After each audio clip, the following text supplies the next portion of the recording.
तो मैं उद्घाटनकर्ता से निवेदन करता हूं कि अब उद्घाटन का कार्यक्रम शुरू किया जाए।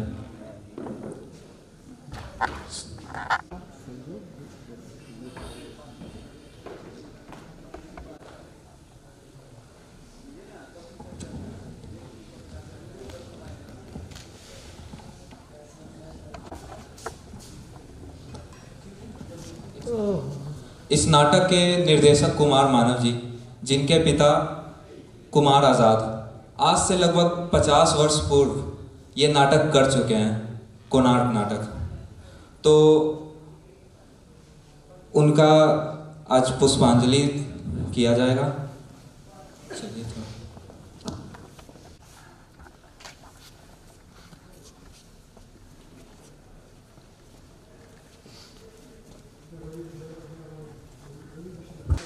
तो मैं अब चाहता हूं कि बुके, जितने भी विशिष्ट अतिथि हैं, उद्घाटन करते हैं और मुख्य अतिथि हैं, बुके और शॉल से सम्मानित हो और वो अपना सीट ग्रहण करेंगे। तो करता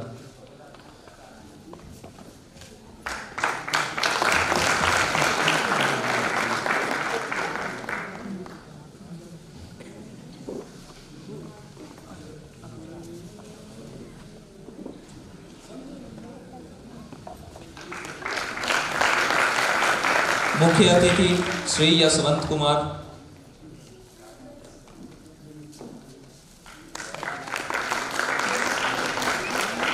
श्री सैयद अता करीम,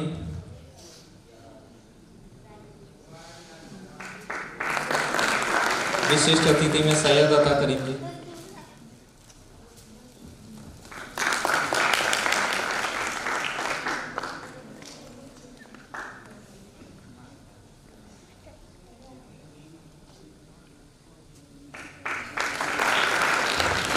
श्री रवि मिश्रा जी, वरिष्ठ रंगकर्मी एवं निर्देशक,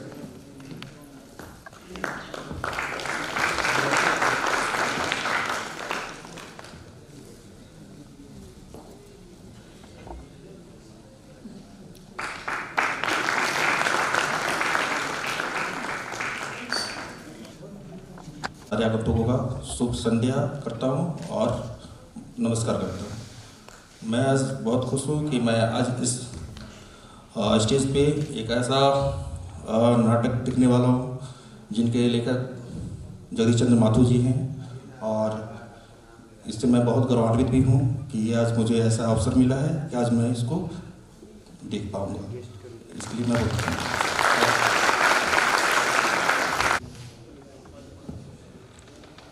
सबसे पहले तो मैं इस डैश पर मौजूद इनके साथ आप सभी हजरात का एहसास कलाकृति की ओर से खैर मकदम करता हूँ, सस्ता समझता हूँ। अभी हम लोगों ने कुमार आज़ाद जी को श्रद्धांजलि अर्पित किया है। कुछ लोगों को मैं बता देना चाहता हूँ, जो नए लड़के हैं आजकल, उनको शायद पता नहीं होगा कुमार आज़ाद जी के बारे में। कुमार आज़ाद जी पटना के एक मशहूर रंगकर्मी थे। सिर्फ रंगकर्मी नहीं, रंगकर्मी स्टेज का जितना भी विधा है, वो डायरेक्शन हो, मेकअप हो, स्टेज आर्टिस्ट हो, सेट डिजाइनिंग हो, यानी व्हाट नॉट, माने हर फन वाला थे वो। और हम लोगों ने बहुत सारे नाटकों को एक साथ किया है। ये कोणार्क नाटक भी हमने 75 में किया था, जिसमें रमेश चंद्र झा, शारदानंद तिवारी, कुमार आज़ाद जी, ये सब लोग थे। उस वक्त के पुराने लोग मशहूर कलाकार थे।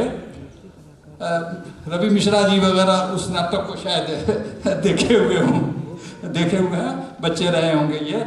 तो कुमार आज़ाद जी मैंने हर फन मौला थे। मैं क्या कहूँ उनके बारे में। उनको करीब 7-8 साल पहले वो पैर का कुछ ऐसा हुआ कि ऑन बेड चले गए। लेकिन जब भी कभी मैं उनसे मिलने जाता था या जो भी कलाकार मिलने जाता था, तो वो और कोई बात नहीं करते थे, सिर्फ थिएटर की बात करते थे, सिर्फ थिएटर की बात। इस हद तक उनके अंदर में थिएटर बसा हुआ था। सोते जागते हर समय नाटक ही की बात करते थे।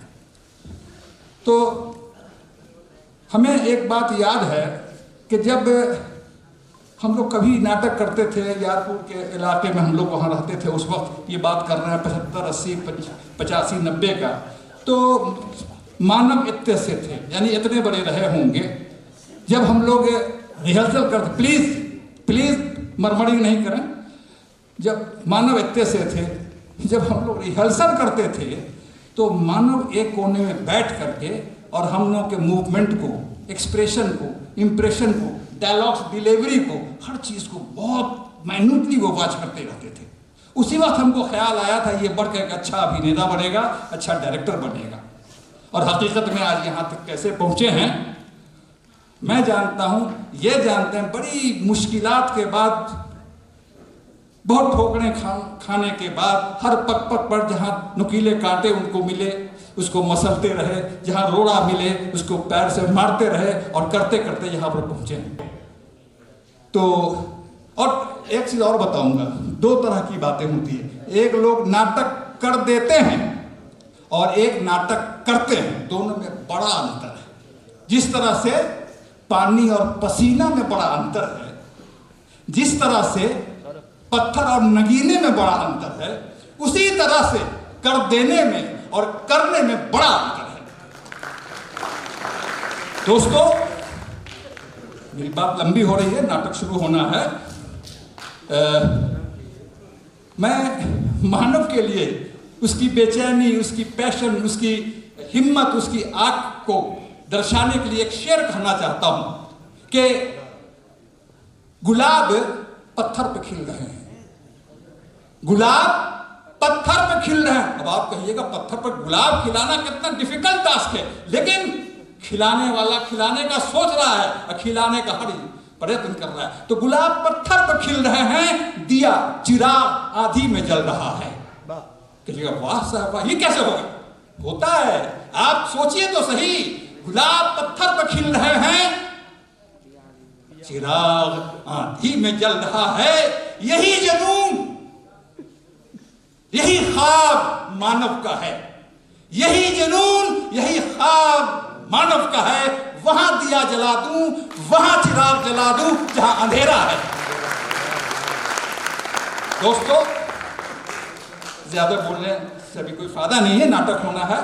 मैं इस नाटक में काम करने वाले सभी कलाकारों को, जो बैक में काम कर रहे हैं, उनको सबको मैं बहुत बधाई देता हूं, शुभकामना करता हूं कि ये नाटक बहुत अच्छा होगा, यकीनी तौर पर अच्छा होगा। बस इन्हीं बात शब्दों के साथ मैं अपनी बात को खत्म करता हूं। कुमार मानव और उनकी पूरी टीम को मेरी तरफ से बहुत बहुत बधाई।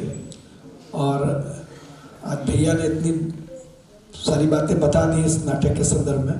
इस नाटक को मैं बहुत बचपन में देखा था, बातें याद है धुंधली धुंधली सी। 75 में इन्होंने नाटक किया था, मेरा लाइव शुरुआत 83 में मैं नाटक शुरू किया था, इसीलिए खैर ये जानकारी के तौर पर बस इतना ही बोलूँगा। सारी टीम को बहुत बहुत बधाई। उन्होंने हम लोगों को यहाँ पर अपने नाटक के पहले मंच पर खड़ा किया, इसके लिए बहुत बहुत धन्यवाद। और उनके लिए एक ही है कि भैया ने शेर कहा तो मैं भी एक शेर से अंत करूँगा कि मिट्टी में मिला दे मैं जुदा हो नहीं सकता। मिट्टी में मिला दे, मैं नाटक के लिए कह रहा हूँ और अपने प्यारे लोगों के लिए कह रहा हूँ कि मिट्टी में मिला दे मैं जुदा हो नहीं सकता। अब इससे ज्यादा मैं तेरा हो नहीं सकता।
सांझ का सोने सा बादल, डूबते सूरज की बेकल, सांस सा चंचल पर निश्चल, अधूरे सपने सा विराम। कौन वो खंडहर सोता है, सोता है, सोता है। लेकिन एक दिन वो सपना पूरा हुआ। बहुत दिन पहले, 700 वर्ष पहले की बात। उड़ीसा प्रदेश में परम पराक्रमी महाराज नरसिंह देव का राज्य है और उनका मुख्य स्थपति है महाशिल्पी विष्णु, जिसने एक के बाद एक 4 अद्भुत मंदिरों का भुवनेश्वर में निर्माण किया। फिर भी राजा की कामना और शिल्पी की साधना पूरी न हुई और अब महाशिल्पी विष्णु की निखरी हुई कला का अभूतपूर्व चमत्कार भगवान सूर्य का जगमगाता हुआ पुण्य धाम कोणार्क पूर्वी सागर के तट पर उदित हो रहा है। 1200 शिल्पियों और मजदूरों की 12 बरस की लंबी साधना और कठोर मेहनत के बाद विश्व की विराट कल्पना साकार हो जाएगी। हाँ, विराट कल्पना पाषाण का एक विशाल रथ, सैकड़ों गज लंबी चौड़ी है जिसकी पृष्ठ, दुर्ग प्राचीर से बृहद है जिसके 12 चक्र और गिरि से विपुल हैं जिसके 7 भव्य घोड़े, और मंदिर के भीतर है एक अनोखा चमत्कार, भगवान सूर्य की जाज्वल्यमान मूर्ति, चुंबक पत्थर के आकर्षण से निराधार शून्य में लटकी हुई। हाँ, विराट कल्पना साकार हुई, लेकिन मंदिर का शिखर पूरा होना बाकी है। सारे उत्कल की आंखें कोणार्क पर हैं। कब उसका शिखर पूरा होगा? कब उस पर केसरी पताका फहराएगी? कब? कब? आखिर कब? कब? आखिर कब? कब हम अमन के ऊपर तिरुपति को स्थापित कर सकेंगे? आज 10 रोज हो गए, इसी के कारण मूर्ति का प्रतिष्ठापन नहीं हो पा रहा है। राजीव, राजीव, तुम कहते हो कि तुमने कलश के अधोम को हल्का कर दिया। हाँ, फिर भी कलश ठाक नहीं पाया। मैंने अम्ल के हर एक अनुपात को ठीक से ना कहीं कमी नहीं। छात्र के ऊपरी वाली भूमि का जोड़ तो ठीक है ना? वे सब जोड़ तो आपने अपने हाथों से स्थापित किए। जानता है, लेकिन मंदिर की महती कल्पना मेरी बुद्धि का परे होती है। मुझे ना मानिए, सूर्यदेव के जिस विशाल वाहन का स्वप्न मैं देखा करता था, वो एक दिन सच्चा होते होते इस पार्थिव धरातल से उठकर भगवान भास्कर के चरण छूने के लिए उतावला होगा। राजनगरी के ज्योतिषी भानुदत्त का कहना है कि ये ठीक रहेगा ना विष्णु? कोई कमी तो नहीं ना बेचारे की वेशभूषा में? हाथों में वीर श्रृंखला कहाँ है ताते सौम्य श्री? इतना भी नहीं समझते राजीव। हाथों में मंजीर देख रहे हो? मंजीर बजाने की भंगिमा यदि न हो तो नाट्यचार की मूर्ति क्यों कर लगेगी? और यदि मंजीर बजाना हो तो कलाइयों में स्वर्ण श्रृंखला कैसे है? समझाता। तुम्हारा क्या विचार है विष्णु? हाथों को मुद्रा में रखूं ना? ये देख, बाएं हाथ में मंजीर को उल्टा करके इस तरह रखूंगा और दाएं हाथ को ऊपर से कटक मुद्रा में इस तरह, मानो मंजीर बजाकर मैं नर्तकियों को संकेत दे रहा हूं। ठीक है ना विष्णु? मामला क्या है विष्णु? राजीव, ज्योतिषी क्या कहते हैं? कहता है कोणार्क दिवाले जे ही पूरा होगा तो ही उसके पत्थरों में पंख लग जाएंगे और सारा मंदिर आकाश में उड़ जाएगा। मैंने भी सुनी थी ये भविष्यवाणी। लेकिन एक परिवर्तन चाहता हूँ। वो क्या था आपके सौम्य श्री? मंदिर उड़ेगा नहीं। नाट्यचार सोमश्री के संकेत पर जब नाट्य मंदिर में देवदासियां नृत्य करेंगी तो ताल देने के लिए पूरा कोणार्क देवालय की तीरथ उठेगा। तय्यु दत्ता तय्यु ता तय्यु दत्ता तय्यु ता। ये परिहास की बात नहीं है बंधु।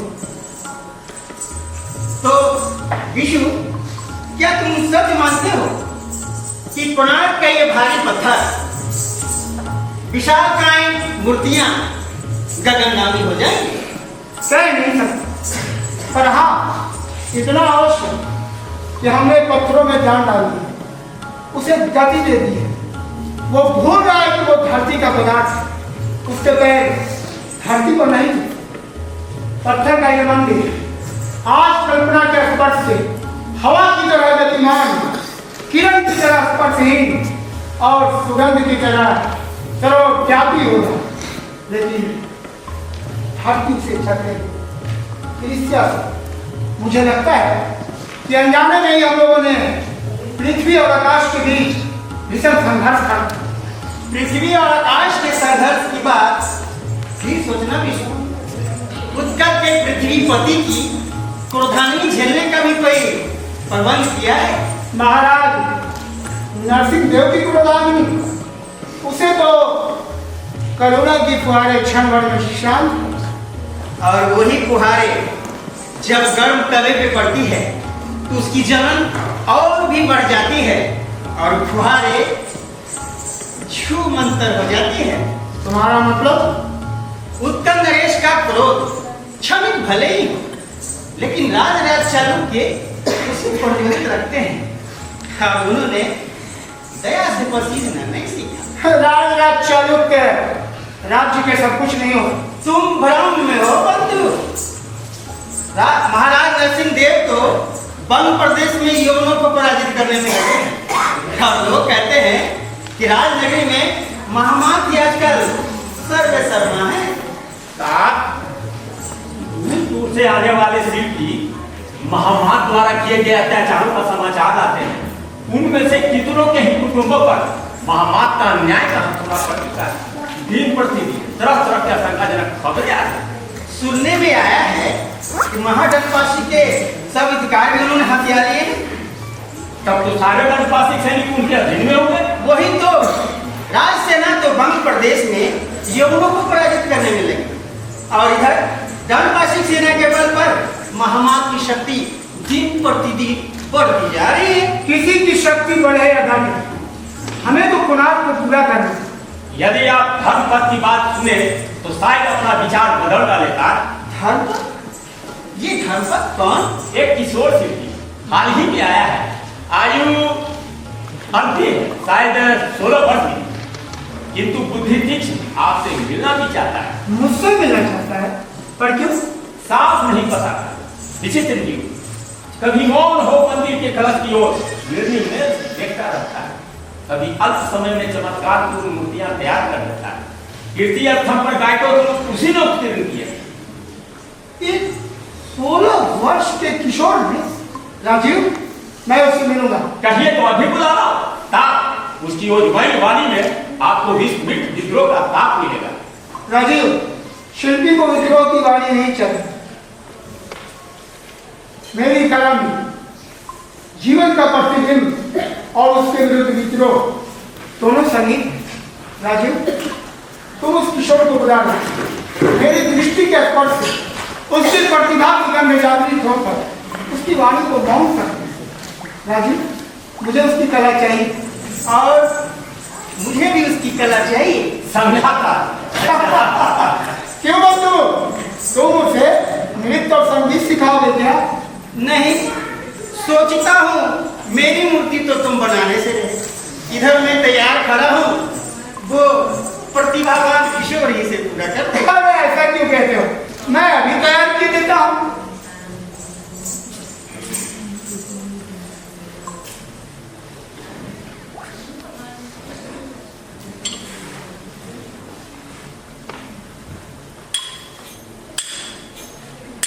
कितनी देर इस वेशभूषा में खड़ा रहना पड़ेगा?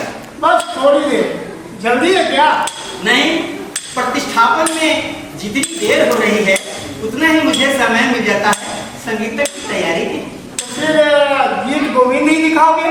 क्या ही अच्छा होता यदि जयदेव ने सूर्य भगवान पर ऐसा ही संगीतक रखा हो।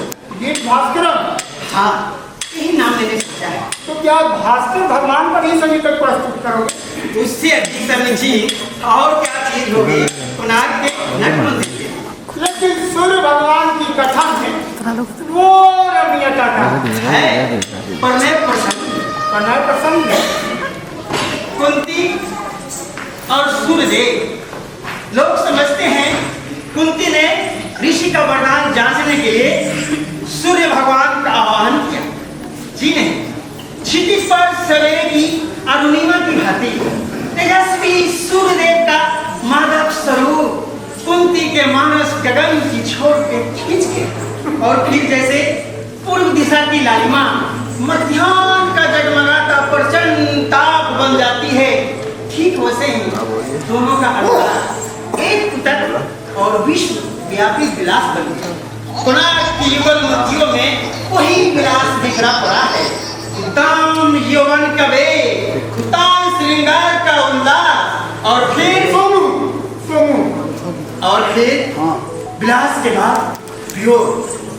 विशु मेरे संगीतक में जयदेव और कालिदास दोनों का मणिकांचन संयोग होगा। अद्भुत संयोग। गीतों में गोपियों की पीड़ा वेदना बूंद बूंद होकर मरमतियों के हृदय को साले। मुद्राओं में शकुंतला की व्यवस्था अजात संतान का भार लिए कुंती उपलम्ब करेगी अपने दिव्य तेजस्वी प्रेमी सूर्य देवता के प्रति उसकी निष्ठुरता, निर्ममता, हृदयहीनता। नहीं, ये संगीतक नहीं होगा, कभी नहीं होगा। विशु, क्या बात है? कुछ नहीं बंधु, मुझसे मत छिपा। इतना उत्तेजित होते इससे पहले मैंने तुमको कभी नहीं देखा। सोमू, इधर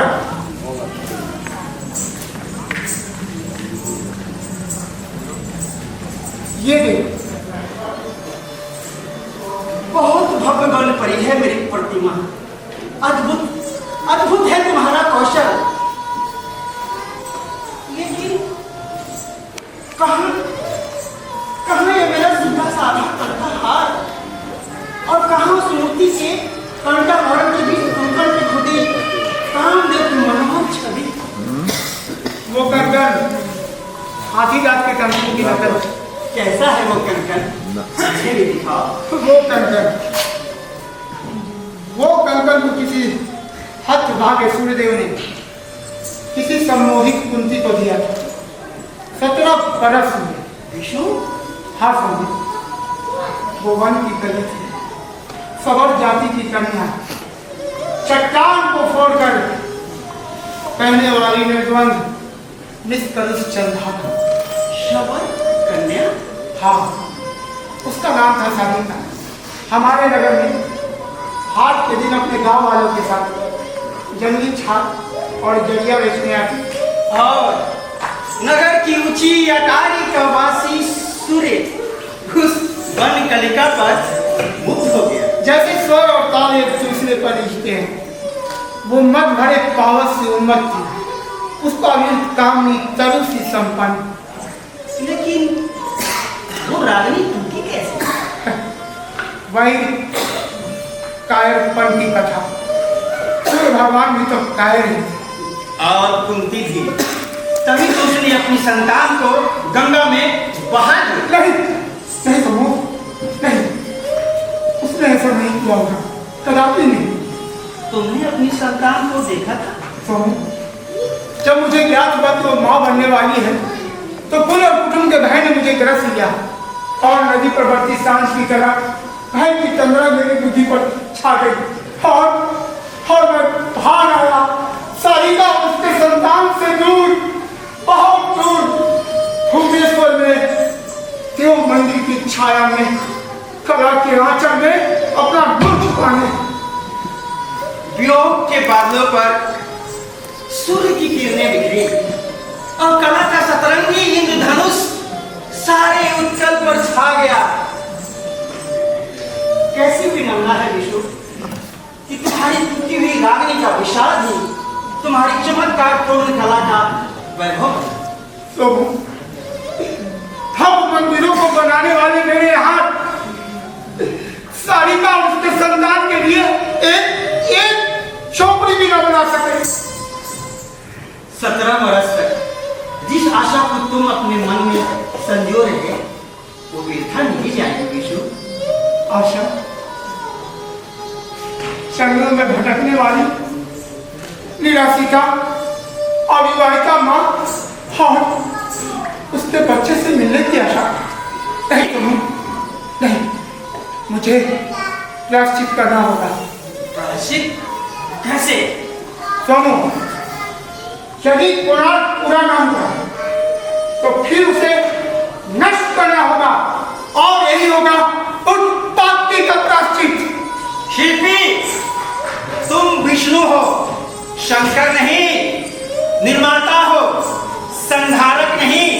और फिर ये स्तंभ और ये पाषाण, इसे तो भूकंप ही गिरा सकता है अथवा काल की गति।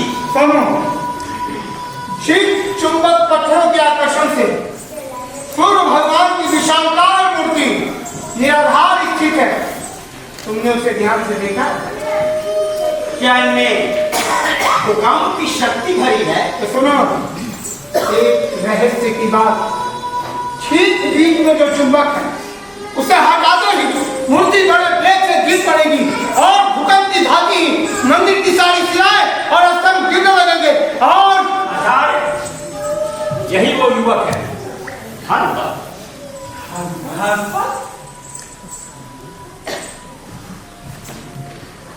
उठाओ युवा, तो तुम आशु शिल्पी हो, इतनी याद पाई तुम्हें किस गुरु ने दीक्षा दी? किसी ने नहीं आचार्य, मैं शिल्पी बना क्योंकि मुझे जीवित रहना था। कला तुम्हारा जीवन है, यही ना? जीवन भी है और जीवन यापन का साधन है। वो सारे जीवन का प्रतिबिंब है। देखो, हमारे कोणार्क देवालय को आके घर पर देखो, ये सारे जीवन की गति का रूपक है। हमने जो मूर्तियां इसके स्तंभ, उसकी ऊपरी और अधिष्ठानों में अंकित की है, उसे ध्यान से देखो। इनमें मनुष्य के सारे कर्म, सारी वासनाएं, मनोरंजन और मुद्राएं चित्रित हैं। यही तो जीवन है। क्षमा करें आचार्य, इन श्रृंगार मूर्तियों को देखते देखते मैं आ गया हूँ। अभी से युवक, किसी रमणी के सामने मत कह देना, नहीं तो तुम्हें और विवाहित रहना पड़ेगा। तो तुम उन लोगों में जो इन पाने मूर्तियों में अश्लीलता देखते हैं, जीवन का आदि और उत्कर्ष नहीं। जीवन के आदि और उत्कर्ष के बीच एक और सीढ़ी है, जीवन का पुरुषार्थ। अपराध क्षमा आचार्य, किंतु आपकी कला उस पुरुषार्थ को भूल गई है। जब मैं इन मूर्तियों में बंधे रस्सी जोड़ों को देखता हूँ तो मुझे याद आती है पसीने में नहाते हुए किसान की, कोसों तक धारा के विरुद्ध नौका को खेने वाले मल्लाह की, दिन दिन भर कुल्हाड़ी लेकर खटने वाले लकड़हारी की। इनके बिना जीवन अधूरा है। लेकिन कला नहीं, कला की पूर्ति चैन में, छाटने में। जंगल में तरह तरह के फूल पौधे वृक्ष रहते हैं, लेकिन उपवन में माली छाट छाट कर सुंदर और मनमोहक फूल पौधे वृक्षों को ही लगाते हैं। छाटने वाली आंखों का खेल है आचार्य। आज के शिल्पी की आंख वहां नहीं पड़ती जहां धूल में हीरे छिपे पड़े हैं। मैं ठीक कहता था माता, धर्म का तर्क निपुण। मैं तर्क करने नहीं आया, मैं तो आपका ध्यान एक ऐसे संसार की ओर खींचना चाहता हूँ जो आपके निकट होते हुए भी आपकी आंखों से ओझल हो गया है। इस मंदिर में परसों से 1200 से अधिक शिल्पी काम कर रहे हैं। इनमें से कितनों की पीड़ा से आप परिचित हैं? जानते हैं आप कि महामारी के मृत्यु ने इनमें से बहुतों की जमीनें छीन ली, कईयों की स्त्रियों को दासियों की तरह काम करना पड़ा और उधर सारे उत्तर में अकाल पड़ रहा है। तो तुम्हें क्या लगता है कि ये सब बातें हम लोगों को मालूम नहीं, लेकिन राज्य के काम काजों में पड़ना हम शिल्पियों के लिए अनुचित है? मगर यह भी तो उचित नहीं कि कि जब चारों ओर अत्याचार और अकाल की लपटें बढ़ रही हो, शिल्पी एक शीतल और सुरक्षित होने में यौवन और विलास की मूर्तियां ही बनाता है। अगर मुझे वहां शिल्पी के अधिकार मिले होते तो तुम कोणार्क को अब तक कब का पूरा कर चुके होते। पूरा करना अभी कठिन नहीं। क्या धनपत, तुम भूल रहे हो इस समय तुम महाशिल्पी आचार्य विष्णु के सामने खड़े हो। 10 दिन से दिन तक चेष्टा करने के बाद भी मंदिर पर एक कलश का स्थापित न कर सके, और तुम शास्त्रीय अध्ययन और अनुभव से सुनने कहते हो उसे पूरा करना नहीं। तुम अपनी शक्ति से बाहर की बात ना करो। नहीं सुनो, उसे अपनी बात पूरी करना। बोलो ही बोलो, क्या तुम मामू के ऊपर शिखर को स्थापित कर सकते हो? सोच समझ कर जवाब देना, ये कोई साधारण समस्या नहीं। आचार्य महामात चालू कर रहे हैं। चालू की यहाँ आ रहे बिना कोई सूचना दिए। जी हाँ, कई अफवाह वही साथ में है, सुनिए। महागणपाशी विष्णु, सुना तुमने? और इतनी जल्दी में उनका यथोचित स्वागत करे तो कैसे करें? राजू, तुम अंदर से वैज्ञासन ले आओ। शिवा, तुम कभी चारों को ठीक कर दो। जल्दी करो। सोमू, महामात प्राचीन के अंदर आ गए क्या? वो सीधे यही आ रहे हैं विष्णु। यही आ रहे हैं विष्णु, महामात का सहसा यहाँ आना मुझे अच्छा नहीं लग रहा है। आचार्य वे आ गए।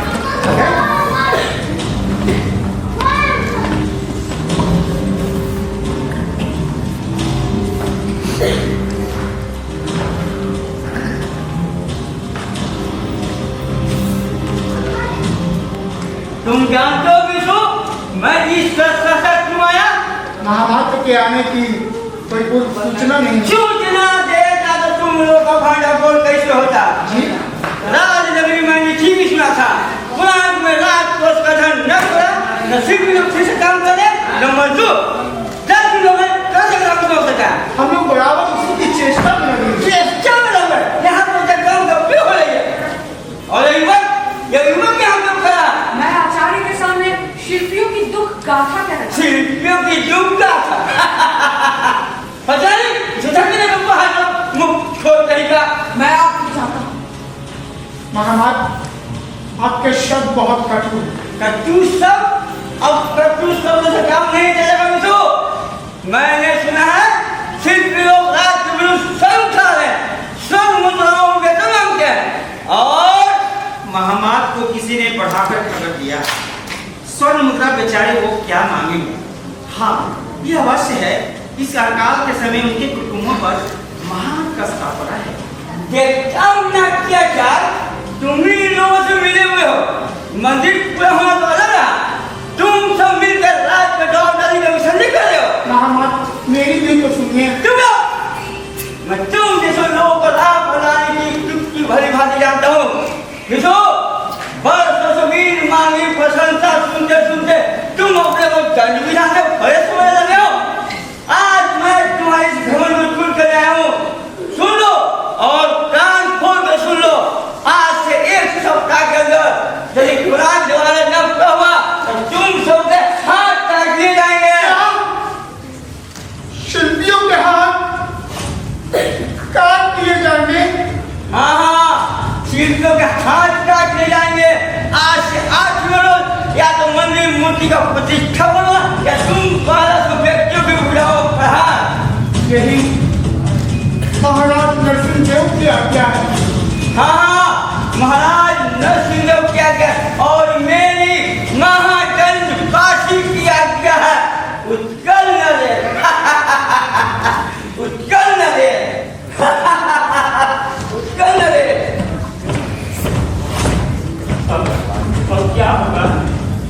राजनगरी में अपराधियों के हाथ कटते मैंने देखा है, बहुत पीड़ा होती है। महाराज मेरी वर्षों की सेवाओं में इतना बड़ा कुटारा घात करेंगे? क्या मानो, उत्कल नरेश की आज्ञा है या महामान का अपना उत्पाद। हम लोगों के पास साधन भी तो नहीं है कि महाराज की मन की बात जान सके, समय भी तो नहीं है, और महाराज वन विजय के उपरांत लौटे भी तो नहीं है। 7 दिन, केवल 7 दिवस के बाद हम सबों के हाथ काट दिए जाएंगे। ये हाथ आचार्य, क्या कोई उपाय नहीं है?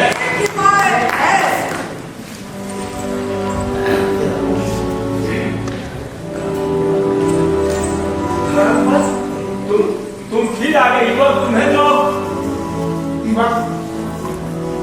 वो तुम्हारा अपमान नहीं, मेरी प्रताड़ना थी। आचार्य, ठोकर खाकर धूल सिर पर चढ़ती है। सिर पे चढ़ने के सपने छोड़ दो युवक।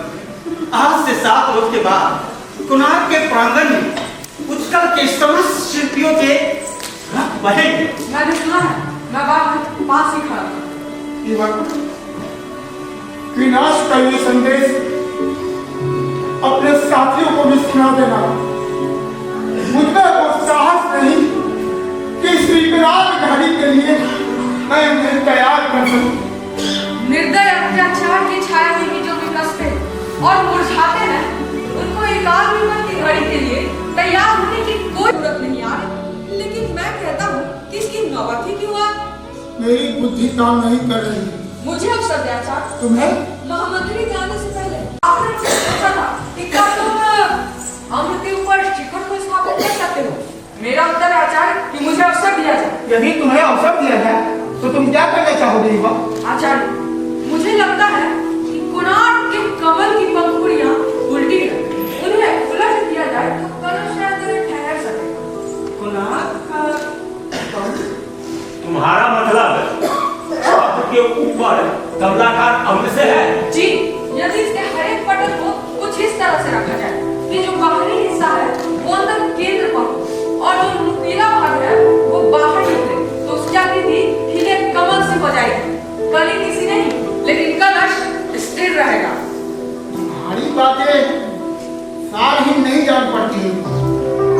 अम्र के केंद्र पर अधिक भार देने से शायद दृष्टि को सहारा मिले।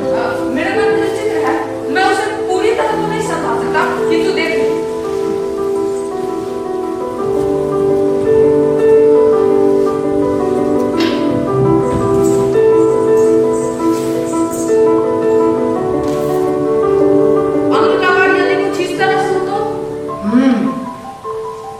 तुम्हारी बातों में तथ्य शायद इस समय अम्र के केंद्र के बाहरी भाग पर अनुपात से अधिक भाग। अगर उस भार को हल्का कर दिया जाए, तुम ठीक ही तो कहते ही हो। हाँ, बिल्कुल ठीक है। भार को हल्का करने के लिए यदि पटल को अंदर मुखी कर दिया जाए तो संभव है। मत तुम चलो मेरे साथ। अभी हम छत के ऊपर चढ़कर पटल को बदलने की तैयारी करेंगे। आओ। ठहरिए। यदि मेरी युक्ति सफल हो जाए और कोणार्क के शिखर को हम स्थापित कर सके तो मुझे क्या मिलेगा? तुम्हें क्या चाहिए? बस जो कुछ मेरे पास है मैं तुम्हें दे दूंगा। मैं चाहता हूँ यदि शिखर पूरा हो जाए तो एक दिन के लिए, सिर्फ एक दिन के लिए, मंदिर प्रतिष्ठापन के दिन आप अपने सब अधिकार मुझे दे दें। यदि कोणार्क पूरा हो जाता है तो एक दिन के मैं सभी दिनों के लिए अपने सारे अधिकार तुम्हें दे दूंगा। मैं अपने स्थान पर तुम्हें प्रधान शिल्पी बना दूं। ये आप क्या कह रहे हैं? आप मैं ठीक कह रहा हूं। तुम नहीं जानते सोनू, इस युवक की प्रतिभा ने मुझे मंत्र मुक्त कर दिया। राजू, तुम्हें पता नहीं, मुझे प्रधान शिल्पी के पद से कोई मोह नहीं। मोह है तो यही कि कोणार्क पूरा हो जाए। आज इस युवक ने ठंडी होती हुई रात को धूप मारकर प्रज्वलित कर दिया। मेरे हाथ, मेरी भावनाएं इसी क्षण कोणार्क को पूरा करने के लिए आतुर है। युवक, तुम चलो मेरे साथ।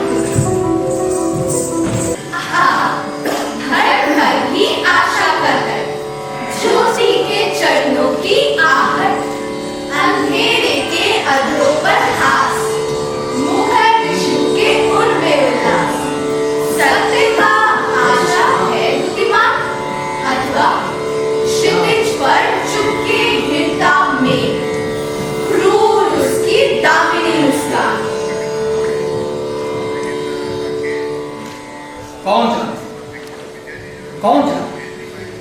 लेकिन आज 15 दिवस बाद आज तो निश्चय ही कोणार्क के पूरे हुए शिखर पर जागरण की ज्योति निकली, क्योंकि स्वयं कलिंग नरेश यमुनावती वल्लभ महाराज नरसिंह देव पधारे मंदिर के प्रतिष्ठापन और विशु सृजन के बवंडर ने जिस गगन मंडल को झकझोर दिया था वही आज पूर्ति की स्निग्धता में आभासित है।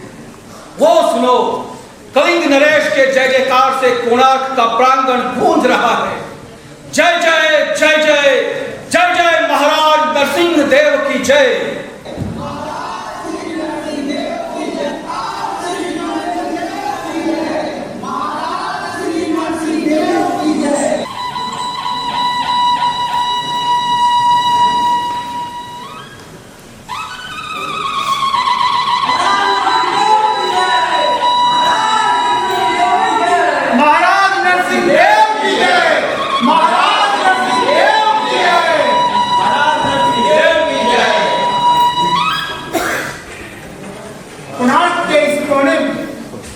नरसिंह देव का स्वागत।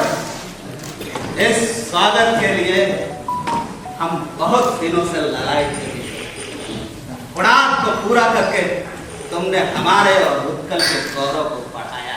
वही पत्थर के श्रृंगार में गौरव निखर पड़ा है। पत्थर यहाँ निकट से देखने पर तो प्रतीत होता है तुमने किसी जौहरी के गढ़े हुए अलंकारों को पाषाण बना दिया और दूर से इस दीवान और जगमोहन के शिखर हिमाचल की चोटियों की स्पर्धा करते जा। महेंद्र, राजकवि विश्वनाथ से कहो कि अपने साहित्य दर्पण में कोणार्क का प्रतिबिंब करो। सागर ही जिसका प्रतिबिंब है, राजकवि का दर्पण उसकी झलक पा सकेगा दे। तो राजकवि चंद्रधर से कहो कि इस अद्भुत रागनी की प्रतिध्वनि को अपने कान में बांधो। जल निधि की स्वर लहरिया है जिसकी गूंज है, उस रागिनी को कौन गायक बांध सकेगा दे। विशु, जानते हो यही वो गूंज थी जो हमें वंग प्रदेश में यवनों को पराजित करते समय रणभेरी में सुनाई पड़ी थी। तो क्या विजय के तुरंत बाद हम अपनी सारी सेना को वंग प्रदेश में ही छोड़कर राजधानी को लौट पड़े। का संवहन व्याध की वंशी था और हम थे विवश। तो क्या उत्तर नरेश की विजय सेना और महासेनापति प्रतिष्ठापन के अवसर पर ना सकेंगे महाराज? वे लोग अभी वंगदेश में ही हैं।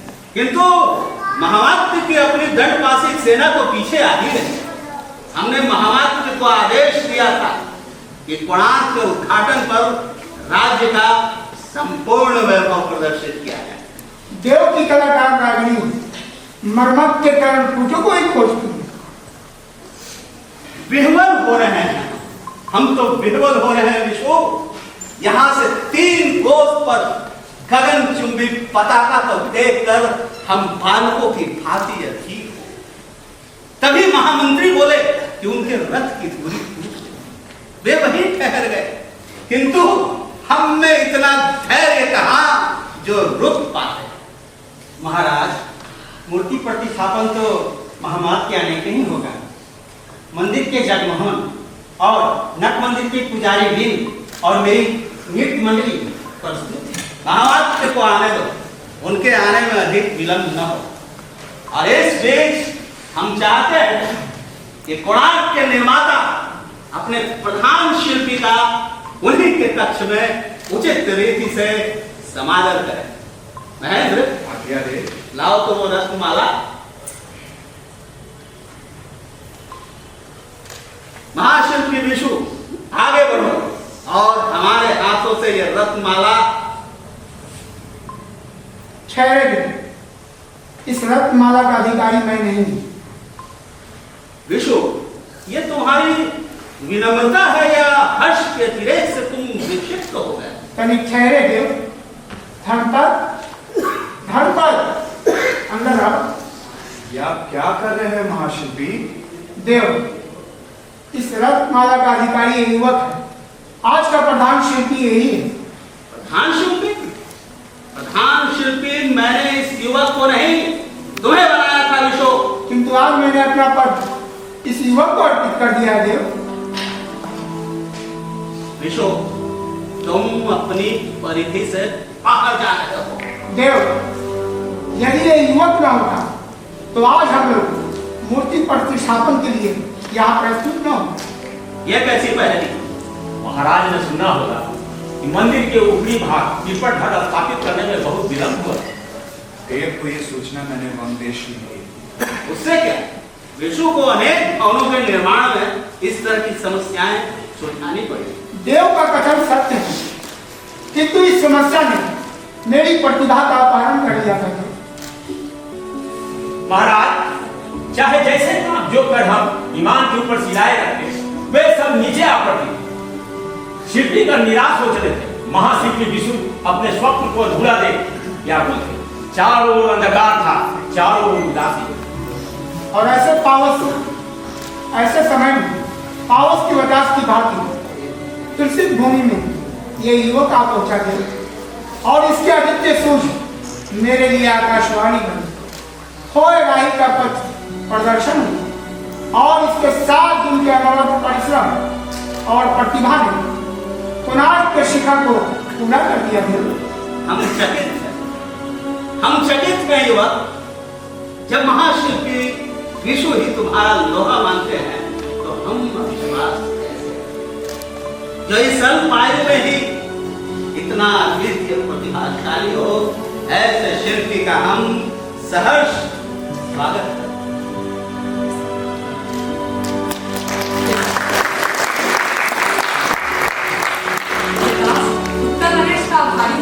यदि मेरी बुद्धि और प्रयास के द्वारा इन बारों से आचार्य, आपने वचन दिया था कि आज के दिन मुझे अपने सब अधिकार मिलेंगे। विशु, उसे बोलने दो, हम उसकी बात सुनना चाहते हैं। बोलो युवक। मैं तो केवल इतना कह रहा था कि मुझे तो संतोष इस बात पर है कि मेरे कारण 1200 शिल्पी अपंग होने से बच गए। युवक, तुम्हारा क्या आशा है? महाराज की आज्ञा थी ना, यदि 7 रोज के अंदर कोणार्क पूरा न होगा तो सारे शिल्पियों के हाथ काट लिए जाएंगे।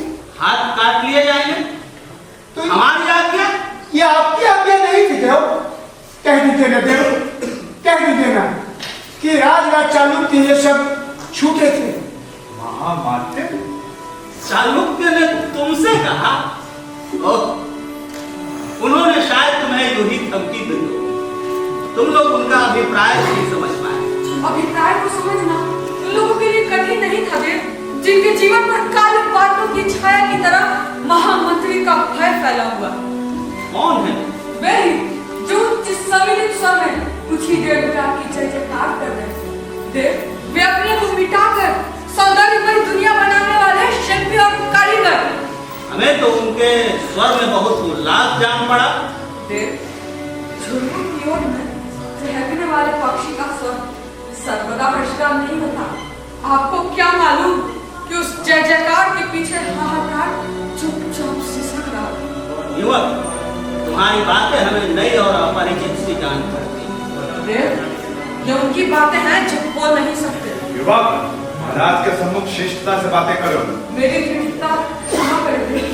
मैं साधारण शिल्पी राज दरबार के नियमों से अपरिचित हूँ। कोणार्क पूरा करते समय मैंने आचार्य विशु से यही पुरस्कार मांगा था कि वे त्रस्त शिल्पी की जगह मुझे उत्तर प्रदेश के सामने रखने दें। शिल्पी और त्रस्त? सौंदर्य के प्रणेता की क्या पीड़ा है, हम उसका निवारण करेंगे। यदि महाराज का ऐसा ही विचार था तो कारीगरों को मुद्राओं को पुरस्कार देना भी बंद किया गया है। मुद्रा देना बंद किया गया? कब से? महाराज को नहीं मालूम, 3 माह से तो यही आज्ञा है। देव को नहीं मालूम? कह दीजिएगा देव, कह दीजिएगा कि राजराज चालुक्य की आज्ञा भी उन्हीं का प्रभाव था। महामात्य, चालुक्य को ये क्या? राज्याधिकारी कोषाध्यक्ष को आज में आज्ञा दो कि शिल्पियों को जितनी मुद्राएं मिली है उन्हें कल ही बांट दें और इसके अतिरिक्त 10 स्वर्ण मुद्राओं का पुरस्कार मूर्ति प्रतिष्ठापन के उपलक्ष्य में दें। जय जय महाराज जीवन दान दे, उसके जीवन स्रोत को हम अजस्र देखना चाहते हैं। यदि महाराज की यही कामना रही तो भविष्य उज्जवल ही रहेगा।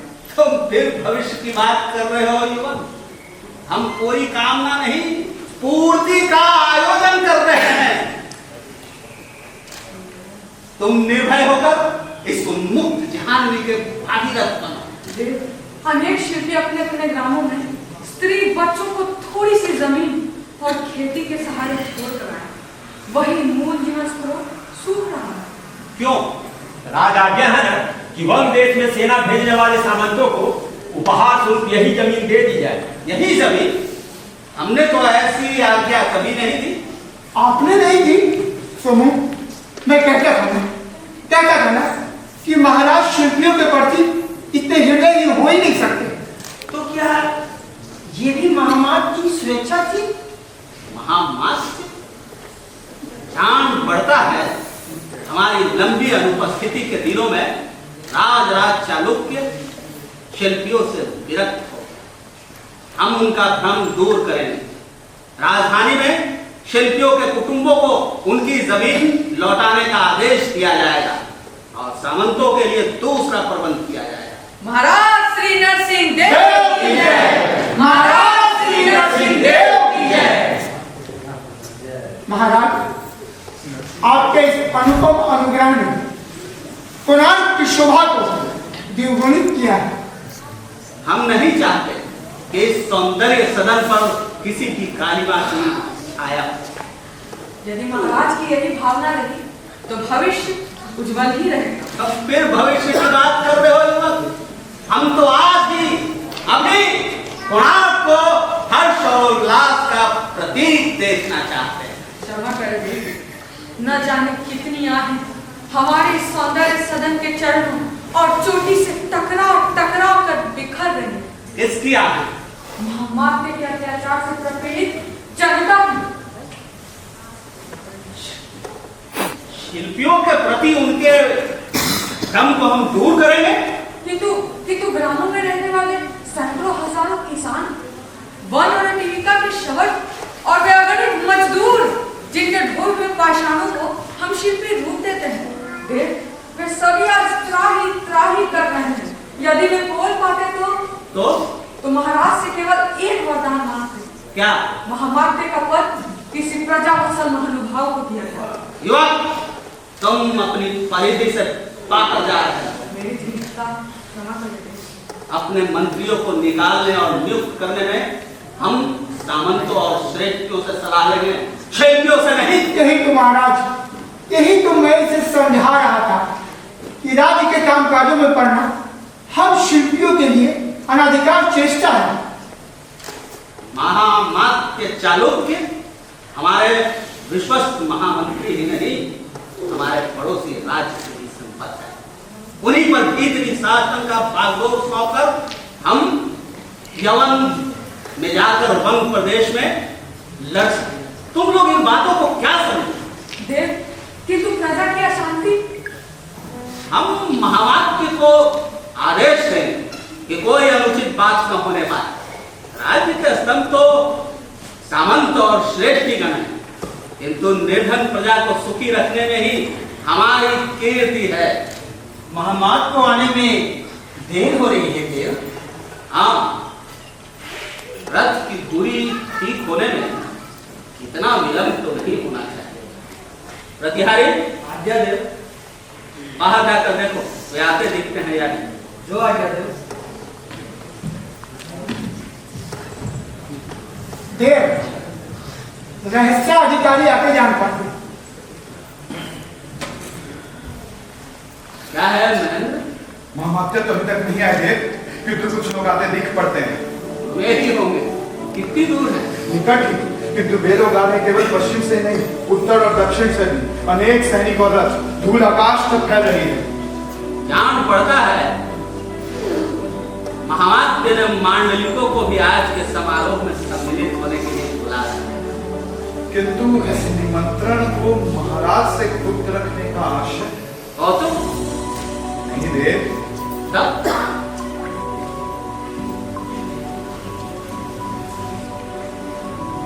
षड्यंत्र। महेंद्र, देव, सारे दंडपाशी सेना तो महामाते के अधिकार में है। मैंने सारे द्वार बंद कर दिए हैं देव।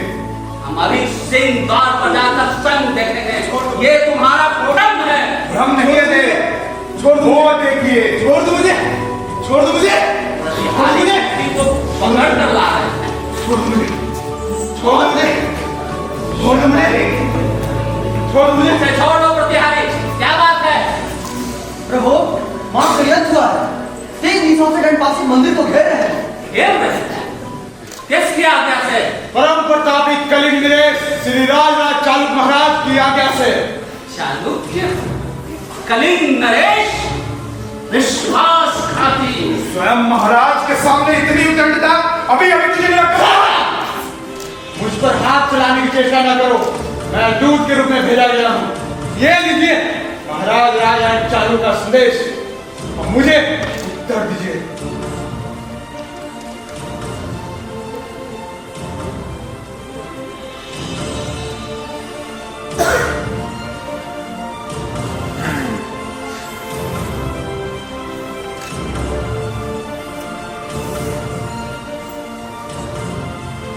रथ की पूरी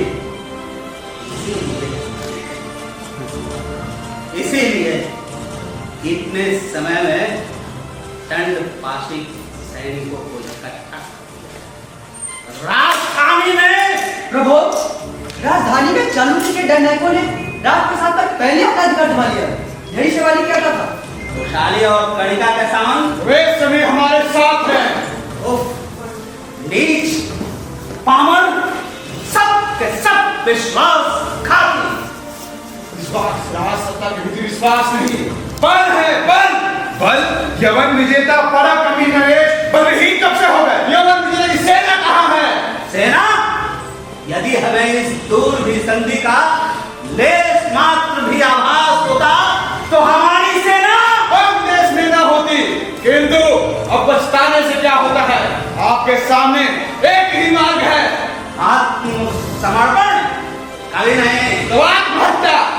युद्ध में पराजित होकर बंदी होना आत्महत्या के तुल्य होगा। बंदी? हमारे पूज्य महाराज बंदी होंगे? कैसे हो सकता है यह अनाचार? यह अनाचार कैसे हो सकता है? तुम्हें इन बातों से क्या मतलब? तुम लोग सिद्धि हो। कल इनके नौकर थे, आज से राजा चालुक महाराज के शासन की बात चाहे किनके हाथ में हो, तुम्हें अपनी कला साधना करनी है। बहुत हुआ दूध। क्या हम लोग भेड़ बकरियां हैं जो चाहे जिसके हवाले कर दी जाए? आज ही तो हमारे भाग्य का फैसला है। जिस सिंहासन को तुम आज डमाडोल कर रहे हो वो हमारे ही तो कंधों पर टिका है। क्या उस पर वो बैठेगा जिसके कारण सैकड़ों हजारों घर उजड़ चुके? वो जिसने कोणार्क की सौंदर्य निर्माता शिल्पियों को ठिकरों से कुछ मन ठुकराया? कलिंग हमारा है और इसके अधिपति है हमारे प्रजावत्सल नरेश श्री नरसिंह देव। धर्मपद, तुम्हारे शब्दों में शिल्पी की आत्मा बोलती है। पागल को देखा है प्रताप, सुनने में नहीं आया हूँ। मुझे शीघ्र उत्तर मिलना चाहिए। देव, मुझे आज्ञा दे किस उदंड चुनौती को उचित उत्तर दें। युवक, तुम्हारी वाणी ने हमें नई आशा दी है। हम मृत्यु पसंद करेंगे किंतु उस नीच पामर पापी चालुक के आगे घुटने नहीं टेकेंगे। तो सुनो शाबाली, अपने नायक स्वामी के पास यह अंगारों भरत संदेशा ले जाओ कि कलिंग नरेश श्री नरसिंह देव महाराज अत्याचारी विश्वासघातियों की धमकियों की चिंता नहीं करते। आज वे अकेले नहीं है, आज उनके पीछे वो शक्ति है जिससे धरती थर्रा उठे। 3 निर्धन प्रजा की शक्ति जो कोणार्क के शिल्पियों और मजदूरों में दुर्गम सेनाओं का बल भर देगी। कोणार्क का मंदिर आज दुर्ग का काम देगा। जाओ, हमें चुनौती स्वीकार है। तो फिर सावधान, रक्तदान के प्रस्तुत रहे। मैं जाता हूँ।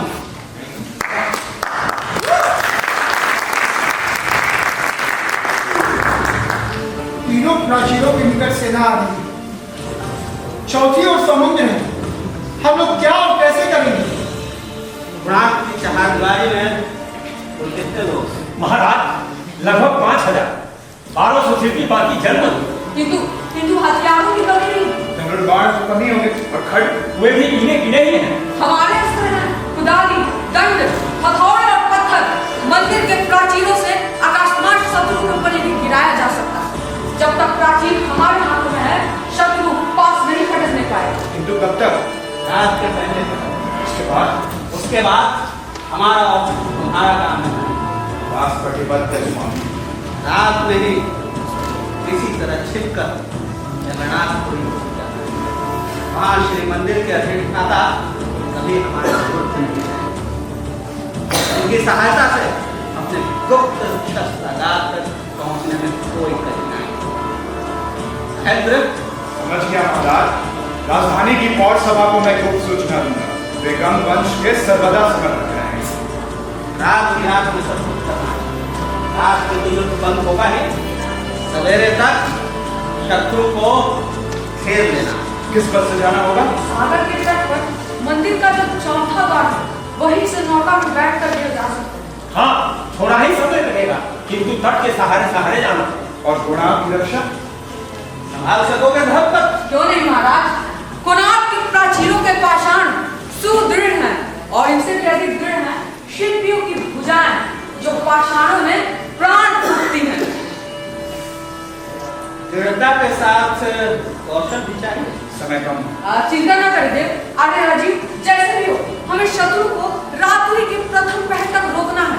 आप प्रहरियों से धनुर्बाण लेकर अटीलिका से शिल्पियों में बांट दीजिए। उनका निशाना सदा हुआ है। अवश्य। और अभी और भास्कर जी आप का जिम्मा मैं लेता हूँ। प्रविहारी रणसिंह द्वार पर शिल्पियों के साथ व्यूह की रचना करेंगे। मैं शीघ्र बाहर जाकर शिल्पियों और मजदूरों को टोलियों में बांटता हूँ और गजानन जी आप अस्त्रों को एकत्र करें। जी हाँ, अभी। और आज स्वामी जी आप मुझे केवल नाट्यचार न समझो धर्मपद। आज आचार्य विष्णु के साथ नृत्य मंडली की सहायता से घायलों की शुश्रूषा का भार है। और तुम धर्मपद? आज्ञा हो तो मैं नट मंदिर के छत से निर्देशन करता रहूं। शत्रु के बाण उधर ही आए। उसके लिए प्रस्तुत हूँ महाराज। धर्मपद, आचार्य विष्णु ने आज तुम्हें महाशिल्पी का पद दिया है। हम तुम्हें कोणार्क का दुर्गपति बनाते। इस अकिंचन पर कलिंग नरेश का अपार अनुग्रह। नहीं, हम तुम्हारे अदम्य साहस और उससे भी अधिक संगठन दक्षता देखकर विस्मित हैं। तुमने उत्कल नरेश यवन विजेता को अपने वश में कर लिया। तब महाराज आपको दुर्गपति का आदेश मानना होगा। क्यों नहीं? तो देख, मेरा आग्रह है कि आप मंदिर के पिछले भाग में ही रहें। वो सुरक्षित स्थान। यदि आपका बाल भी बांका हुआ तो सारी योजना ही निष्फल हो जाएगी। रात्रि के प्रथम पहर तक हमने स्वयं को तुम्हारे हाथों सौंप दिया। उस वक्त तक तुम ही हमारे निर्देशक हो और तुम ही हमारे सेनापति। निर्देशक मैं नहीं हूँ देव। धर्मपद, हमारे निर्देशक, हमारे सेनापति बाहर खड़े हमारी प्रतीक्षा कर रहे हैं। कौन? वे सौंदर्य के विधाता, हजारों शिल्पी, जिनकी आत्मा की तड़पन ही कलिंग नरेश का अमोघ वज्र है, जिनकी सुकोमल भाव तरंगों को आज अत्याचारी की ठोकर ने महारोष का उत्ताल सागर बना दिया है। नरसिंह देव इस महाशक्ति के आगे नतमस्तक। तो चले दे, युद्ध से पहले इस प्रचंड भैरवी का अवलोकन करें। चलिए।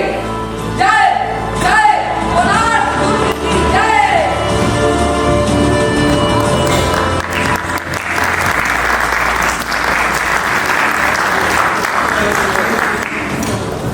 कोणार्क के प्रांगण में विदेश तुम उद्विग्न हो रहे हो विष्णु?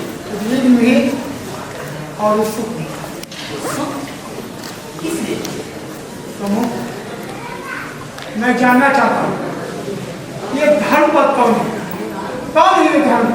काकड़, भयंकर बिजली की टक्कर, रुधिर का उछला पारावार, यही क्या सतरंगी कोणार्क?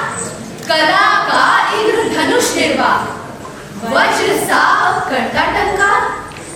लेकिन ये क्या? अरे क्यों सहमी सी हलचल, क्लान सा क्यों है कोलाहल? मौन होगा क्या संघात? नहीं, केवल थोड़ा विश्राम, रात भर का है युद्ध विराम। झपकियां लेते हैं अंगार, तब तो निशा के पर्दे में अज्ञात, कहाँ है उत्कलपति का प्राण? तुमुल ध्वनि में आशा झनका, वहीं जहां सागर तटवर्ती लहरों को चीर एक नौका पूरी नगरी की ओर तेजी से चली जा रही है, चली जा रही है। उसी में बैठे हैं नरसिंहदेव, जिन्हें घमासान युद्ध के बीच मंदिर के पीछे सुरक्षित नौका में आरोहित कर धर्मपद और उसके साथियों ने अपना वचन पूरा किया। अब सूर्योदय तक पुरी से सेना लाकर चालुक्य के पड़ाव पर आक्रमण करना है। इस समय कोणार्क में शांति, प्रस्तब्ध सरोवर को चंचल करने वाले पतित पल्लवों की भांति जब तब मंद ध्वनियां सुन पड़ती।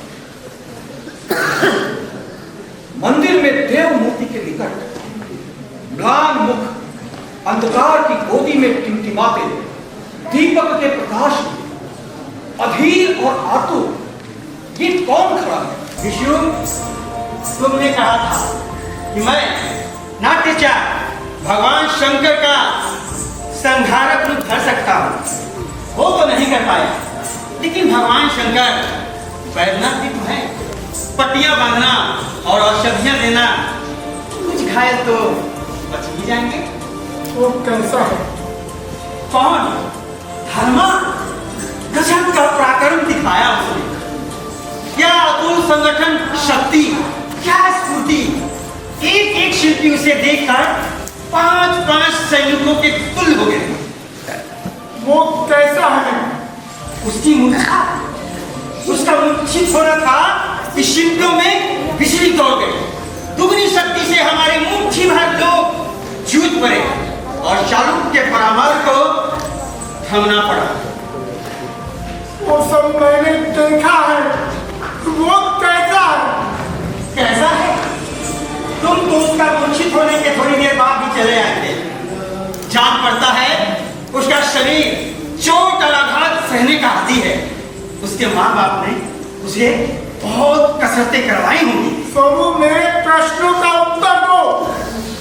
वो कैसा है? विष्णु, क्या हुआ तुम्हें? और इस तरह मेरी प्रतिमा के निकट तुम मुट्ठी बांधकर क्यों खड़े हो? ये देखो, हाथी दांत का कंकड़। अरे ठीक वही आकृति, ठीक वही छवि जो मैंने तुम्हारी मूर्ति के कंधार में कहाँ मिली? धर्मा के गले से मिली थी, जब वो मूर्छित था। धर्मपद के गले से? यानी धर्मपद? सोनू, मुझे बताओ, बताओ कैसा है वो? विष्णु, स्थिर हो जाओ। स्थिर हो जाओ? तुम नहीं समझोगे बंधु, क्या उसकी मूर्छा दूर हुई? उसकी मूर्छा भी दूर हो गई और रक्त भी बहना बंद हो गया। अब तो पुनः युद्ध के लिए तैयार है। पुनः युद्ध? रोको सोनू, रोको उसे। विष्णु साहब, रात में तो युद्ध बंद रहेगा। कल सवेरे तक निश्चय ही जगन्नाथपुरी से महाराज के अश्वारोही दल आ पहुंचेंगे। विष्णु, मुझे तुम्हारी चिंता है। मेरी चिंता परसों की खोई निधि पा रहा हूं। अपनी बेताबी से उस निधि को पुनः खो न देना। कैसे बताऊंगा उसे? मुझे तो वो जानता भी नहीं। जान जाने पर क्या सोचेगा? शायद उफ, परसों गुफा के अंधेरे के बाद ये बेदाग उजाला क्या मुझे अड्डा बनाकर ही रहेगा?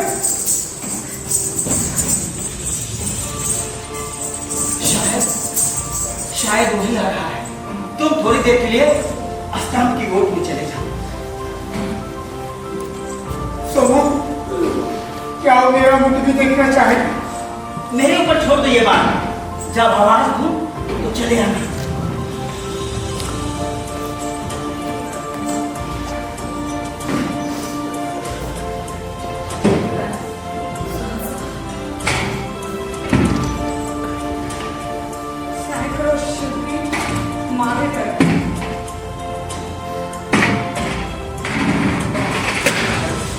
घायल हैं, उनकी शुश्रूषा तो आपके नटों, गायकों और देवदासियों ने खूब की नाट्याचार, किंतु जो थके हारे हैं रात का विश्राम ही उनकी संजीवनी है। रात में तो युद्ध होगा नहीं। लेकिन हमें सावधान रहना है। यदि कोई मंदिर की प्राचीर पर निगाह रख सकता हो। मेरे नट और भादक गायक ये काम करेंगे धर्म पर, वो तो नहीं थकेंगे। केवल निगाह रखनी है। और कोई बात हो तो मुझे तुरंत सूचित करना है। सूर्योदय तक महाराज के असवारोही दल चालुक्य के दल पर पीछे से आक्रमण कर देंगे और हम मुट्ठी भर शिल्पी भी पुनः प्रहार करेंगे। मुट्ठी भर शिल्पियों के प्राण जो तुम हो धर्म पर, मूर्छा के बाद तुम्हें भी विश्राम करना चाहिए था। मुझे विश्राम की जरूरत नहीं नाट्याचार। फिर कहता हूँ रात्रि का विश्राम ही तुम्हारे लिए संजीवनी होती है। यदि मेरे पास इससे भी शक्तिवर्धक संजीवनी हो तो वो क्या? ये देखिए, देखो। अरे मेरा कंठार कहाँ लोप हो गया? सदन ही अपने वस्त्र के नीचे ही तो रखता हूँ मैं। आर्य स्वामी श्री कहीं आपने तो मैंने तो नहीं, पर इधर देखो, मेरी मूर्ति के कंठ में एक हार है। प्रतिमा के गले में ये कैसे पहुंचा? किंतु ये तो पत्थर पर अंकित है। ये कैसी मरीचिका? ठीक वही कंकड़, वही बिल्कुल वही कामदेव की आकृति। आर्य स्वामी श्री ये कैसी पहेली? ये पहली तो मूर्तिकार ही सुलझाएगा। कौन? आचार्य विशु से पूछो। विशु, धड़कन, इस मूर्ति का कंठार मैंने ही अंकित किया है और आधी रात का शिल्पी भी मैंने ही। असंभव आचार्य, ये कंकड़ तो मुझे मेरी माँ ने दिया था। कहाँ है तुम्हारी? मेरी माँ आचार्य, मेरी माँ तो विशु, तभी उसके दिए हुए उपहार को इस तरह हृदय से लगाए हुए। मृत्यु के पहले उसने मुझे पकड़ाया और कहा कि पिता की देन है। पिता? पिता? जिस पिता की बात उसने मुझसे पहले कभी न छेड़ी थी, पहली बार और अंतिम बार, तभी उसका नाम दिया था मेरे। पहली और अंतिम बार? कैसी अद्भुत थी मेरी माँ। आंधियों के निर्दय झकझोर से न झुकने वाले काल वृक्ष की तरह जब मुझे गोद में लिए वो नगर में आई तो कौन उसका सहायक था? मजदूरी करके गर्मी के कष्ट और रगत के अपमान सहकर उसने मुझे पाला। याद है तुम्हें नगर में तुम लोग कहाँ से आए? शहर अहिंसा में माँ ने बहुत कुछ बताया पर सब कुछ नहीं। उसने मुझे वो शक्ति दी जिसके बल पर नन्हा बीज धरती को फोड़कर नए जीवन का प्रतीक बनता है। उसने मुझे आंचल से धक्का दे और छुड़ाया। उसकी रोजमय वाणी मेरे कानों में अभी गूंज रही है। आप लोग सुन पाते हैं? मैं सुन पा रहा हूँ, मैं सुन पा रहा हूँ। आचार्य विष्णु, मेरे बच्चे, मेरे बेटे। आप बोल रहे हैं आपको मेरी माँ का नाम कैसे मालूम? आचार्य विशु ही तुम्हारे पिता है। क्या? आचार्य मेरे पिता? मेरे पिता? पर मेरे पिता का नाम तो श्रीधर था। हाँ, यही नाम मेरी माँ ने बताया था। ओह भागा, श्रीधर मैं ही हूँ। विशु तो मेरा छठ नाम है जो मैंने सवार अटिका से भाग आने पर रख लिया था। मैं ही वो श्रीधर हूँ जिसके कारण तुम्हारी माँ को इतने सारे कष्ट उठाने पड़े। मैं ही वो कठोर पापी निर्दय तुम्हारा पिता हूँ जिसने मुझे पिता कहो करना। पिता, क्या आपको मेरी माँ की याद आती है? इस तरह से उसी की याद के बल पर तो जी रहा होता।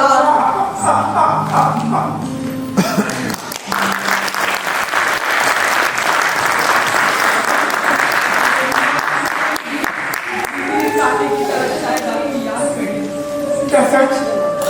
वो मुझसे रुष्ट थी? तुमसे भी उसने कहा? नहीं, रुष्ट कभी नहीं हुई और न उसने मुझे कभी बताया और मैं जानना चाहता हूँ। क्षमा कर सकोगे पुत्री?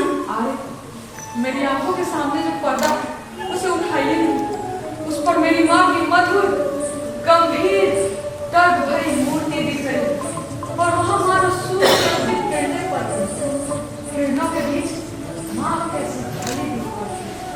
ये किरणें किधर जाती हैं?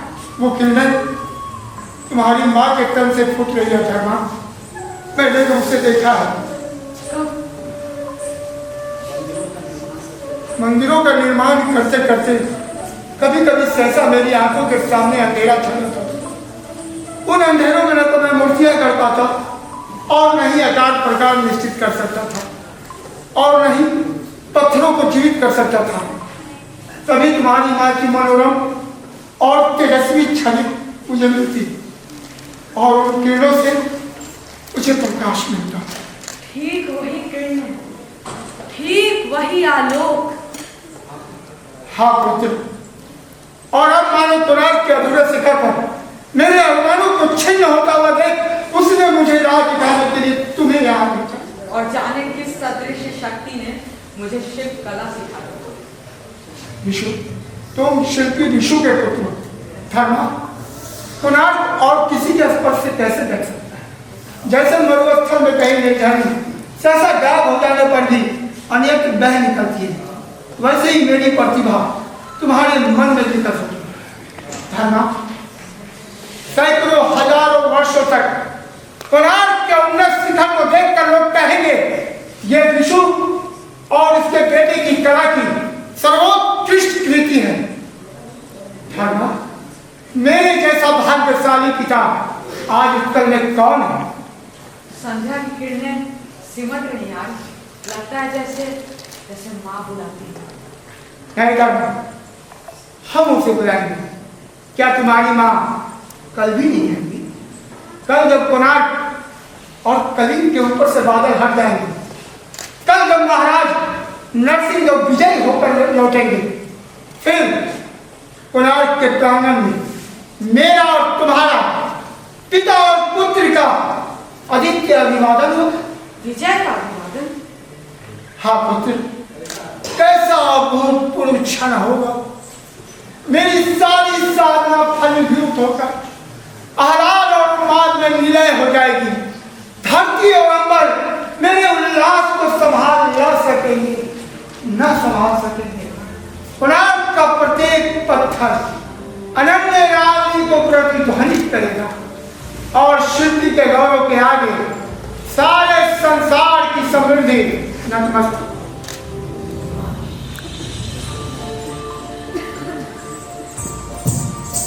विशु, धर्मपद गजब हो गया। हम लोगों का सब किया करार मिट्टी हो रहा है। ठहरो, मेरे स्वप्न को भंग न करो।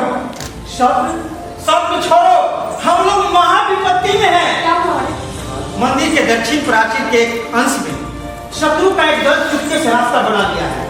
मैं नतकों को लेकर उधर जा रहा था कि देखा शत्रु का एक दल अंदर घुस रहा है। दौड़कर राजीव को सूचना दिया, लेकिन मुट्ठी भर थके हारे शिल्पी कैसे रोक पाते आतंकवादियों को? यही आशंका थी मुझे। कुचक्री चालुक्य भला रात्रि के एक निषेध को क्यों मानता? अब क्या होगा? महाविनाश का आह्वान। रोको, सोमू, धर्मा को रोको। मुझे रोकने की चेष्टा न कीजिए। मुझे संध्या की वे ही किरणें बुला रही हैं। लेकिन सुनिए, एक बार मंदिर पर अधिकार कर लेने पर चालुक्य की शक्ति को कोई नहीं रोक पाएगा। महाराज नरसिंह देव की चेष्टाएं विफल हो जाएंगी।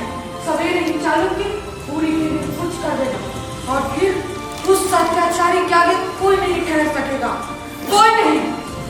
विष्णु, सुना तुमने? सोमू, क्या किसी तरह धर्मा को बचाया नहीं जा सकता? मैं राज चालू के आगे अपने बेटे की प्राण मेरा अपमान कर रहे हैं। धर्मपद, पिता की ममता का तिरस्कार न करो। ममता? वो सुनिए, मृत्यु की फैलती छाया में अत्याचारियों से जूझने वाले वीरों की पुकार सुनिए। क्या मैं उसे अनसुनी कर दूं? उन्हें मेरी जरूरत है। से आहुति की आवश्यकता है। शायद वो अंतिम आहुति। तुम जा रहे हो पुत्री? हाँ, मैं जा रही हूँ। जिस नीच से आप भीख मांगते, मैं उसे भीख दूंगा, अपने प्राणों की भीख। तात, मैं जानता हूँ कि आप खाए नहीं, पर मेरा मुंह आपको दुर्बल बना रहा है। जाते जाते आपको याद दिलाऊं कि आप पिता होने के पूर्व शिल्पी हैं, कारीगर हैं। आज शिल्पी पर अत्याचार का प्रहार हो रहा है, कला पर मदानता टूट पड़ी है, सौंदर्य को सत्ता पैरों तले रौंद रही है। और कोणार्क, आपका सुनहरा सपना, जिस घोंसले में आपके अरमानों का पंछी बसेरा लेने जा रहा था, वही कोणार्क एक पामर, पापी, अत्याचारी के हाथ का खिलौना बन जाएगा। आतंक के हाथों में जकड़ी हुई कला सिसकेगी, चीखेगी, चिल्लाएगी। वही होगी कारीगर की सबसे बड़ी हार, सबसे भारी हार। विष्णु, विष्णु, कारीगर की हार? कोणार्क, आतंकी के हाथ का खिलौना? जान पड़ता है धर्मपद संग्राम में कूद पड़ा है, लेकिन कितनी देर तक के लिए? विष्णु, वो लोग आगे बढ़ रहे हैं। विष्णु, मैं जा रहा हूँ। विष्णु, देखूं शायद उसे बचा सकूं। मैं जा रहा हूँ विष्णु, मैं जा रहा हूँ।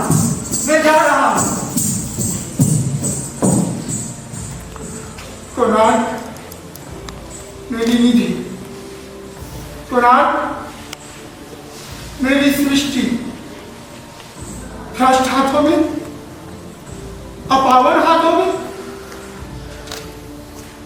ओ अभागे कारीगर,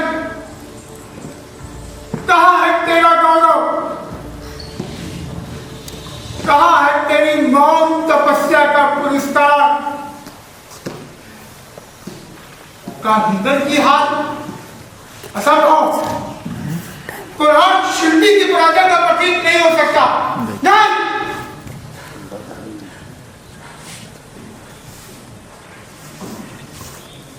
हे सूर्य भगवान, हे भुवन भास्कर, 12 बरस तक चर्चित हो गए तुम्हारे योग ये अभूतपूर्व गिरी तैयार किया, और आज इतनी लगन और तपस्या के बाद तुम्हारा वासना का अवसर है, तो तुम्हारे शिल्पी को ठुकराने वाले उनके निर्दोष से रंगे हाथ तुम्हें अपनाने आ गए। भगवान, मैं ये कैसे सह सकता हूं? तुम मेरे सारे जगत के प्रतिपालक हो, और मैं ये कैसे बोल सकता हूं कि मैं तुम्हारा निर्माता हूं? मैं ये कैसे सह सकता हूं? भगवान, कोणार्क शिल्पी के पराजय का प्रतीक नहीं हो सकता। नहीं, कभी नहीं।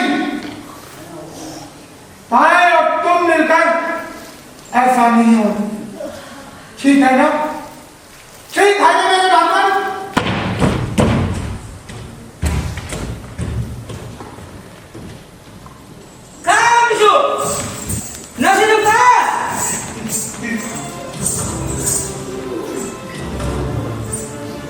में से तुम झूठ बोल रहे थे।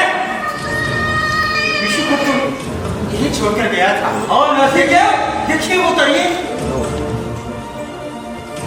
और नरसिंहदेव मुझे मालूम नहीं, देखता हूं अत्याचार तुम भी उसी राह पे जाना चाहते हो जिस पुष्टन धर्मा को भेजा गया, उसे शरीर को टुकड़े टुकड़े करके इसी क्षण समुद्र में फेंके जा रहे हैं। जानते हो? सुनिए देख, अंदर कोई है। विष्णु, विष्णु, मैं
प्रतिशोध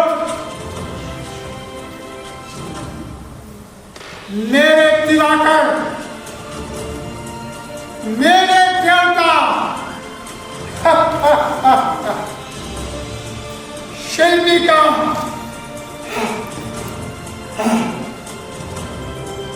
प्रतिशोध।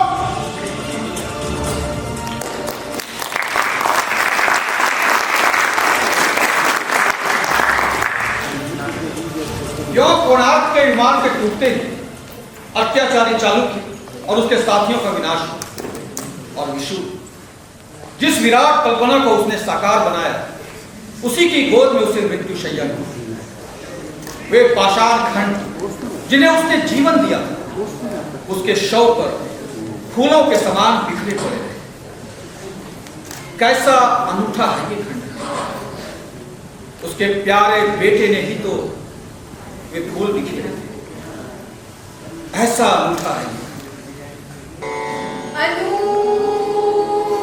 अनूठा खंड हर सोता है, नहीं ये क्रूर काल का हास, नहीं क्षणभंगुर का वास, प्रणय का नहीं करुण उच्छ्वास, छिन्न आशाओं का अवसान, नहीं खंडहर बन रोता है, रागिनी किंतु उद्दाम, अरे ये तो है विजयी धाम कि जिसमें जागृत आठों याम, कला की ज्योत अटल विश्वास, जगाए खंडहर सोता है, दूर वो खंडहर सोता है, सोता है, सोता है। अब ज्यादा देर ना करते हुए आपको पात्रों से परिचय करवाते हैं। महाशिल्पी विशु के भूमिका निभा रहे थे विजय कुमार चौधरी। सौमिश्री की भूमिका में भुवनेश्वर कुमार। चालुक्य की भूमिका में बलराम कुमार। सूत्रधार की भूमिका में मृत्युंजय प्रसाद। वाचिका में आयशा कृति, गार्गी चौधरी, घनिष्ठा नाग।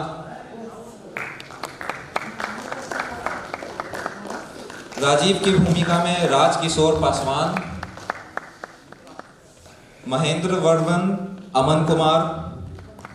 शैवालिक देव कुमार।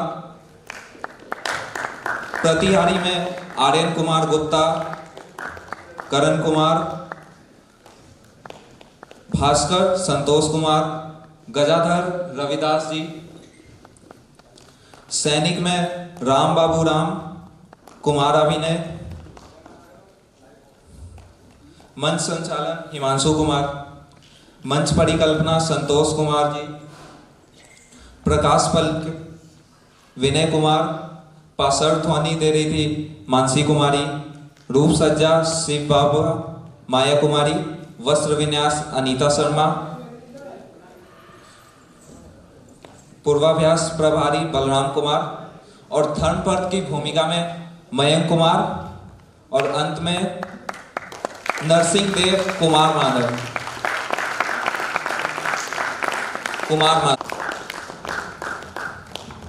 बीच में आओ ना, बीच में।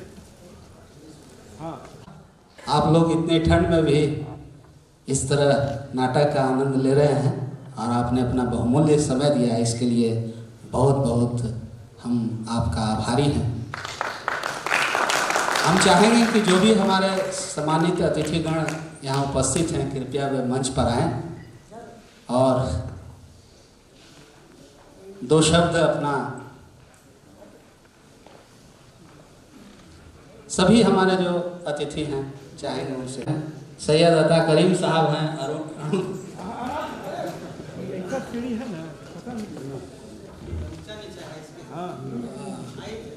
हमारे जितने भी कलाकार प्रदर्शन दिया, इसके लिए मैं तमाम कलाकारों का हृदय से अभिनंदन करता हूं और उनके कला के आगे नतमस्तक हूं। हमारे जो कद्रदान यहाँ उपस्थित हैं वो संयम के साथ, धैर्य के साथ इतने कड़ाके की ठंड में भी इस नाटक का आनंद उठाया, उनका भी हृदय से शुक्रगुजार हूँ। आगे भी मैं आशा करता हूँ कि इन कलाकारों से हम लोग रूबरू होते रहेंगे। धन्यवाद। धन्यवाद सर। अब चाहेंगे हम हमारे बीच डॉक्टर यशवंत कुमार भी उपस्थित हैं, हमारे मुख्य अतिथि। हम आज इतने खुश हैं और इस दिल की गहराइयों से सभी का अभिनंदन करते हैं कि उन्होंने इतना अच्छा प्रदर्शन आज इस नाटक में किया और मन में मतलब एक अलग सा एहसास का जो भी है एहसास दिलवाया है आप लोगों ने। चलिए धन्यवाद। एहसास कलाकृति ने आपको एहसास दिलाया, धन्यवाद। रवि मिश्रा भैया हमारे बीच है, उन्होंने समय दिया, बहुत अच्छा लगा। समय दिया तो समय बर्बाद भी नहीं हुआ है, इसमें कोई शक नहीं है। बहुत अच्छा नाटक लगा और सारे कलाकार बहुत मेहनत से अभिनय कर रहे थे। खासकर मैं एक कलाकार की तारीफ ज़रूर करना चाहूँगा, धनपत। मैं धनपति के रूप से जान रहे हैं, मैं तो हम जानते ही हैं। और ये लड़का सच में हमको ऐसा लग रहा है कि पटना रंगमंच के लिए एक अच्छा कलाकार साबित होगा, ऐसा हमको पूरा उम्मीद है, इसमें कोई शक नहीं है। और एक बहुत बड़ी बात कि निर्देशक कुमार मानो जो है इस नाटक को बहुत अच्छी तरह से तराश रहे थे और उसका नतीजा आप लोगों ने देखा। सबसे बड़ी बात कि एक कैरेक्टर को जीना, एक राजा अगर 7 फीट का हो तो अच्छा लगता है देखने में, लेकिन ये छोटा राजा भी आपको एहसास करा रहा होगा कि 7 फीट का है। ये इसकी एक्टिंग, इसके अभिनय का प्रभाव था, ये हमको अच्छा लगा सबसे बड़ी बात। तो आपके अभिनय में अगर दम हो तो आप राजा भी लग सकते हैं, जो मानो जी लग रहे थे। और बहुत अच्छी प्रस्तुति, इसमें कोई शक नहीं। सारे कलाकार बहुत अच्छा है। हमारा विजय भी बहुत पुराना आर्टिस्ट है और ये लड़का, इसका नाम हम नहीं जान रहे हैं, ये राजकिशोर पासवान। पता नहीं क्यों हमको ये बड़ा असरकारक अभिनय कर रहा था। ये इसको हम देख रहे थे तो विशेष सोच रहे थे कि इसके बारे में ज़रूर बोलेंगे। तो सारे लोग बहुत ही अच्छे, और ये लड़कियां इतना सुरीला गा रही थी, इतना अच्छा गा रही थी, और की ज़रूरत है इसमें कोई शक नहीं है, लेकिन बहुत अच्छी लग रही थी। आप लोग सारे लोग बहुत अच्छे हैं, सारे को बधाई। और समय हम ज़्यादा ले रहे हैं इसलिए मानो बहुत बहुत धन्यवाद। सारी टीम को बहुत बहुत बधाई, बहुत बहुत बधाई। धन्यवाद। सैयद अता करीम साहब।